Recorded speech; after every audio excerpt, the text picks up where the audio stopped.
You are listening to the Horse Radio Network, part of the Equine Network family. Greetings, everyone. Coach Jen here, and thanks for tuning in to Horse Tip Daily, episode 1517. Ann Hawkins from LiveEQ, the app, has some tips for owners or clients of boarding, training, and lesson businesses. I'm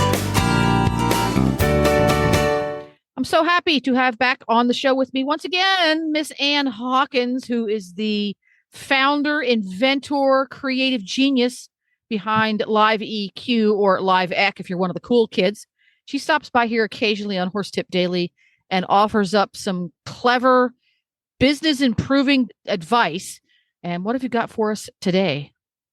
Always a pleasure to be here. Thank you so much for having me. Today, I have some advice for barn managers, barn owners, trainers, basically anyone who's looking to fill up either their boarding clientele or their lesson calendar. And who isn't looking to do that, right? So many people. Yes. So, we have some advice on how to get started doing that. And it is going to be through the LiveEQ app. No surprise there. So, for those listeners who don't know, LiveEQ is the fastest growing free app in the equestrian community. And what we do is we provide users the ability to find jobs, horses, events, service providers near them. But we also have a very huge section for stables or barns.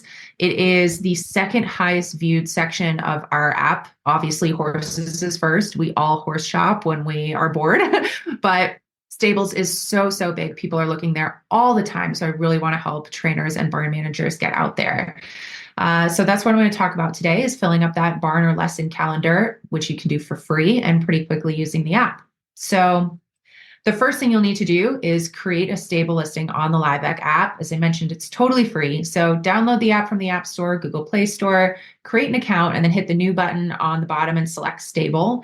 From there, the app will guide you through the stable creation process, and you can go back and edit your listing at any time. So go through that. But before you do, I'm going to tell you what is most important in this listing. Because you know this stuff. I do. Yes. I see hundreds of them every single day. So I know what makes people click. I know what people are doing to find barns. So these are the key things to set up when you're going through that process. So on the app, the most common way users find stables is through filtering. First, users are going to filter by location, obviously, especially with barns. We see people shopping for horses all around the country, but barns are really a local need. So pretty simple, make sure your full address is in your listing and your zip code is right. That's going to be the first way that they filter. The second most used filter is discipline. This is really important. Do not forget to check what riding disciplines you teach or host at your stable, even if it's all of them, right? If you're discipline agnostic and you're just like, come on in, that's totally fine. But go through the motion of checking the boxes during the stable creation process. Can I just say discipline agnostic is my favorite new term in the world? Thank you. I appreciate that. I kind of coined that when I created LiveEQ because we allow all disciplines, and I was trying to figure out a way to say it. And I said discipline agnostic, and here I am. So thank you. But yeah, people are going to look, they're going to set up those filters. And if the discipline is not in your listing, you're not going to show up in the search results. So make sure that you add that on there. Third, I would say these are equal, is amenities and price. So I'll talk about amenities first. This is a filter we rolled into the app about 6 months ago, and people love it. They search on this all the time. And that makes so much sense, because for some people, a wash stall or not a wash stall can be a deal breaker. Oh, absolutely. That will save stable owners so much time responding to clients that's after 25 minutes of conversations or 115 emails, they finally get around to asking that question. And then, okay, I've wasted all that time. That's fantastic. Yes, truly. There's some things that people just can't live without, right? There are things that people can live without and they will compromise, but there are certain things. So it's a good way to weed people, out and also in, absolutely. Because everybody's needs are different. If you're one of those people that needs an arena with footing, but you don't really care whether or not there is turnout with run-in sheds, those are things that are so much better to just have those little check. Now, when you search, I'm someone looking for a stable. Can I check multiple amenities that I either want or don't want?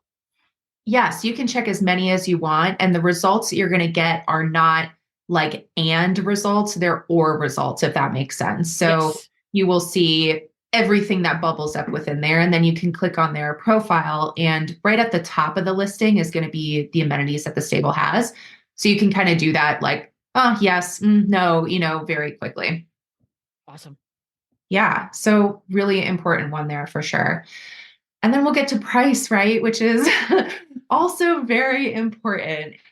So we have two pricing options for stables that you can add in. So we have boarding price, so what you charge for board, and then lesson price. If you don't offer lessons, you can leave that section blank. But I would encourage every barn manager to add board price and be honest about it. Be There's realistic. no downside.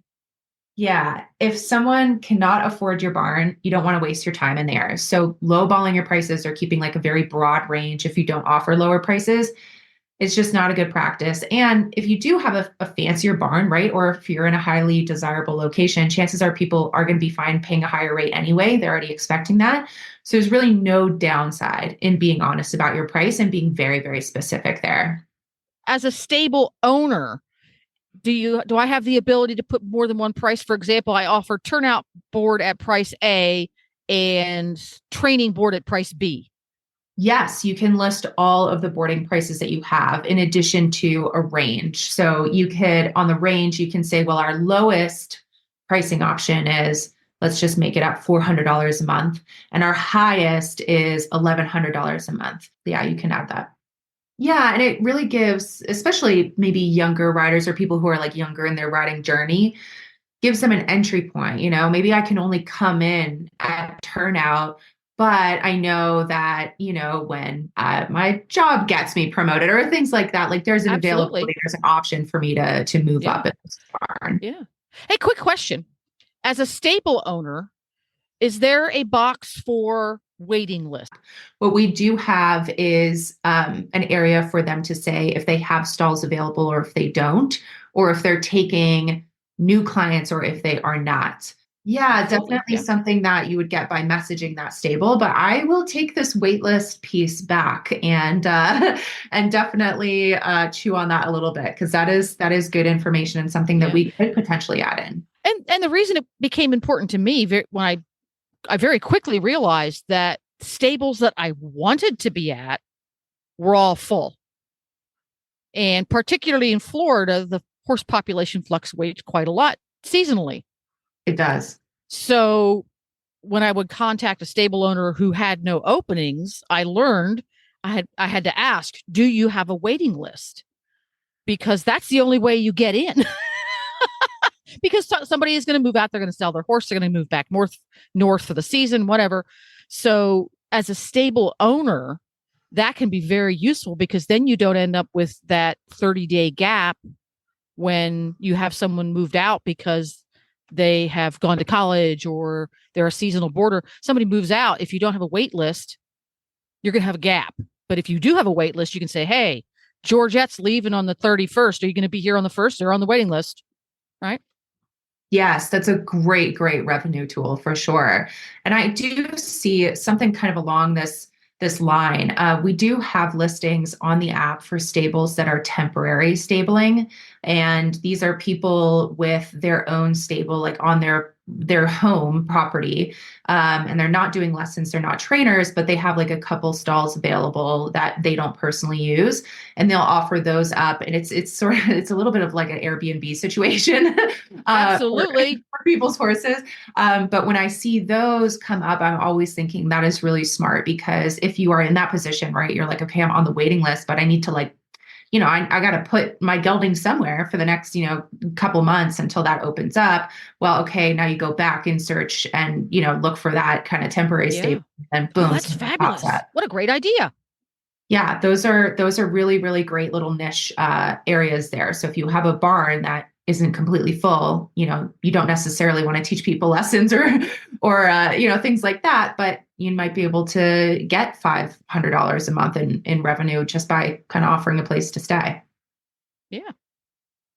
So what's next? The last tip that I have here is on pictures and videos. And this is really, I'm going to end with this, but it is very, very important. And so on LiveEQ, you can add as many pictures and videos of your barn as you would like. We have no cap. So you can really just load up that listing with as much as you want. But this is a great opportunity to sell your barn to people looking right away. The images on the app are very, very big.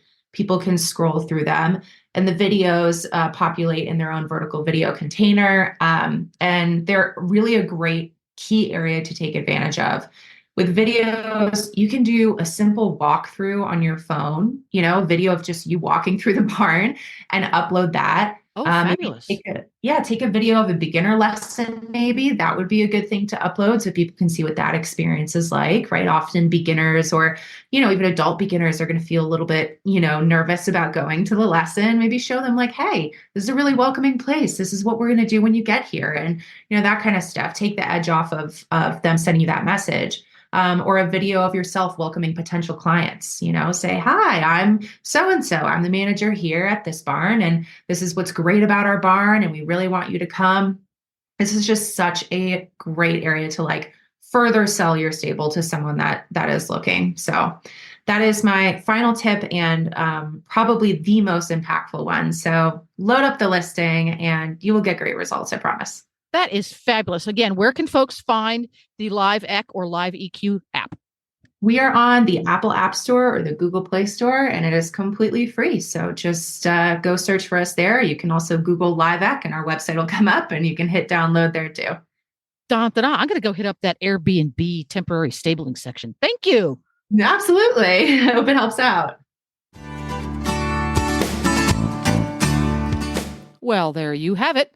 Horse Radio Network has thousands of engaging podcasts for horse people, and you can have them sent right to your phone. Just subscribe via your favorite podcast player. This is Coach Jen, and I will be back again soon with another tip. Until then, go ride your horse. The Horse Radio Network and the Horse Radio Network hosts are not responsible for statements made by guests on the Horse Tip Daily. Please use your own judgment when listening to the tips on this show.